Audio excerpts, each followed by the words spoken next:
हर एक जलसे की डेट की एक्सटेंशन होना ना होना, बाय द वे, ये वजीर आजम इमरान खान साहब खुद अप्रूव करते हैं या उसको निगेट करते हैं, और उसकी रीजंस होती हैं।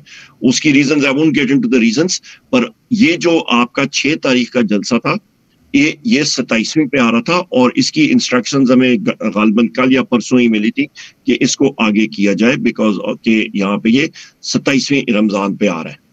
ठीक है, थैंक यू जी। Saeed Bukhari, quick question. मुझे ये बताएं, आप सब कह रहे हैं कि इमरान खान साहब बाहर आएंगे तो मसले का हल हो जाएगा। ये मैं नहीं समझता कि मसलों का हल हो जाएगा। मसले का हल ये नहीं है। जब आप इमरान खान साहब बाहर आएंगे, वो जलसे करेंगे, फिर घर घर डाके पड़ेंगे, फिर वो घरों से उठाएंगे। जब वो घरों से उठाएंगे, आप लोग तो पावरफुल लोग हैं, आप लोग तो लड़ लेंगे। अभी आप उमर अयूब खान साहब बता रहे हैं, उन पर अभी तक केसेस चल रहे हैं। तो आप लोग क्या समझते हैं कि ये जो जब खान साहब बाहर आएंगे तो मसलों का हल हो जाएगा? मुझे तो नहीं लगता, क्योंकि जेल भरो तहरीक भी आप सब जानते हैं। जेल क्या हुआ था? जेल भरो तहरीक के बाद कुछ भी नहीं हुआ था। जब हमारे, मुझे नहीं लगता कि हमें कोई पीटीआई के जो जितने भी सीनियर लीडर्स हैं, आई थिंक इनको स्ट्रेटजी चेंज करनी चाहिए, जो मेरा ख्याल है। मैं एक बहुत छोटा सा एक पर्सन हूँ, बट द रीज़न ये है कि मैं यूँ समझिए कि थक हार के मुझे खान साहब की बात बहुत अच्छी लगती थी, ग्रीन पासपोर्ट की बात करते थे। मैं कल रात रो पड़ा था, क्योंकि यहाँ पर मेरे स्ट्रगल करना बहुत मुश्किल है, और फिर मैं चाहता हूँ मैं पाकिस्तान में आ जाऊँ, लेकिन पाकिस्तान के हालात देखता हूँ तो मैं नहीं आ पाता। और मुझे खान साहब की बात आती है कि वो कहते थे कि ग्रीन पासपोर्ट की वैल्यू होगी, लोग बाहर से हमारे मुल्क में आएंगे। वो दौर मुझे नहीं लगता वो दौर आएगा, क्योंकि हमारी जो हुक्मरान है वो तो चलो जो भी है, लेकिन हमारे लोगों में भी अवेयरनेस बहुत कम है। तो आई थिंक पीटीआई आप लोगों को कुछ थोड़ी स्ट्रैटेजी मेरे ख्याल से चेंज करनी चाहिए। मेरा क्वेश्चन यही है कि अगर इमरान खान साहब बाहर आएंगे तो क्या आप लोग जो स्ट्रैटेजी चूज़ करेंगे वो क्या स्ट्रैटेजी होगी? क्योंकि मुझे नहीं लगता कोई भी आप स्ट्रैटेजी अपना लें, पुलिस के छापे पड़ने हैं, लोगों को घरों से उठाया जाना है, डिफरेंट सिनेरियो होने हैं। ठीक है, गुड क्वेश्चन। इसका जिब्रान साहब मैं ब्रीफली आंसर कर दूं, फिर कोई और साथी कैन स्टेप राइट इन। देखिए, नंबर 1, आपका फॉर्म 45 के तहत हमारी 180 सीटें बन गई थी, 2/3 मेजोरिटी से ज्यादा। गवर्नमेंट हमारी नेशनल असेंबली में बन चुकी थी। आपकी पंजाब में भी यही चीज थी। क्या हुआ?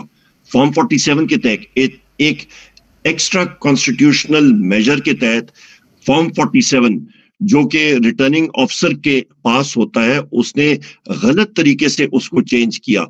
उसका आपके पास क्या तोड़ है? आप या लीगली करेंगे, आपका जस्टिस सिस्टम आपको अलाउ नहीं कर रहा। उस सिस्टम के मतलब या तो हम लोग कहना कि आप कोई और सिस्टम रेवोल्यूशन की तरफ जाए, नहीं, सिस्टम के अंदर रहते हुए भी हम लोगों ने ये पीसफुल अपना सिलसिला जारी रखना है, और इसको हमने विद इन से बदलना है, क्योंकि यही हमारी पार्टी का तरीकाकार है, और यही हम लोग अपने मुल्क को मतलब चाहते हैं कि वो प्रोग्रेस करे, पर at the same time system हम लोग चेंज करें। आप ये देखें कि ये जो हमने रिजल्ट पाकिस्तान की अवाम ने दिया इमरान खान साहब को, ये तारीख में नहीं हुआ। हमारे सिंबल चेंज किए गए, हम लोग वहां पे थे नहीं। मैं 1 सेकंड के लिए अपने हल्के में नहीं आया, फिर भी हमारे लोग जीते, सारे लोग, लैंडस्लाइड विक्ट्री हुई। ये कैसे हुआ? लोगों में शऊर आया हुआ है।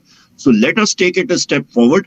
हमारा काम है वो प्रेशर जो है वो रैचेट अप करना। और आप देख रहे हैं अभी कि आपके जस्टिसेस जो हैं वो बोलना पढ़ना शुरू कर दिए। 6 जस्टिसेस ने खत लिखा है।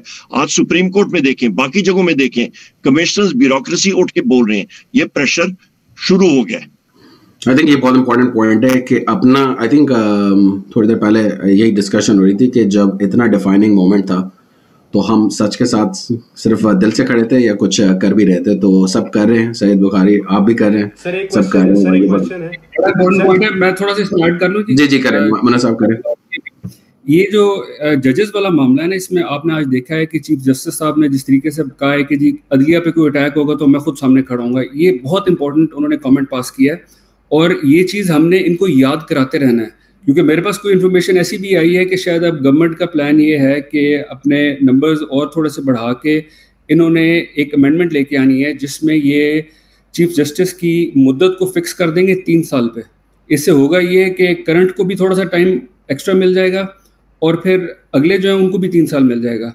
अब जब हम बात करते हैं, अदलिया बात करती है, जर्नलिस्ट सारे बात करते हैं कि जी एक इंस्टीट्यूशन है जिसमें एक्सटेंशंस पे एक्सटेंशंस की बात होती है और मिलती हैं, तो ये ही अगर रिवाज अदलिया में भी शुरू हो गया, ये तो बहुत डेंजरस चीज़ है। और हम लोगों का ही काम है कि ये चीज़ इंश्योर करना, याद कराई रखना है चीफ जस्टिस साहब को कि जी आपने खुद कहा था ये, और उनके अपने आज के आई एम श्योर सारों ने सुनी होगी उनकी गुफ्तगू ओपन कोर्ट में, और माशाल्लाह उन्होंने चलाई भी लाइव है।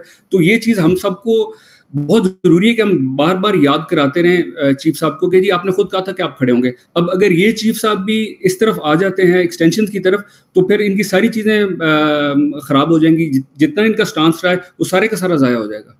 सर एक छोटा सा सवाल है मेरा, वतन वापस आने का सोचूं या ना सोचूं? इसमें मैं थोड़ा सा आपको जवाब दूं। इसका बड़ा अच्छा जवाब है कि जो हम बार बार कहते हैं ना, खान साहब बाहर आएंगे, जब प्राइम मिनिस्टर इमरान खान साहब बाहर आएंगे तो ही आपको वो अपॉर्चुनिटीज मिलेंगी जिनके लिए आप आना चाहते हो पाकिस्तान। और वो कैसे आएंगे? जिस तरह उमर भाई ने कहा है कि हम जो हमारी जीती हुई सीटें हैं, हमारा जो मैंडेट है वो हमें वापस, इस सारा सीक्वेंस से चलेगा ना, वो हमें सीटें वापस मिलेंगी, खान साहब बाहर आएंगे, हमारी इकोनॉमी बेहतर होगी, वहां पे इतनी अपॉर्चुनिटी क्रिएट होगी कि आप जोड़ के वापस पाकिस्तान आ जाओ। ठीक है, good point, thank you so much for the question Gill साहब।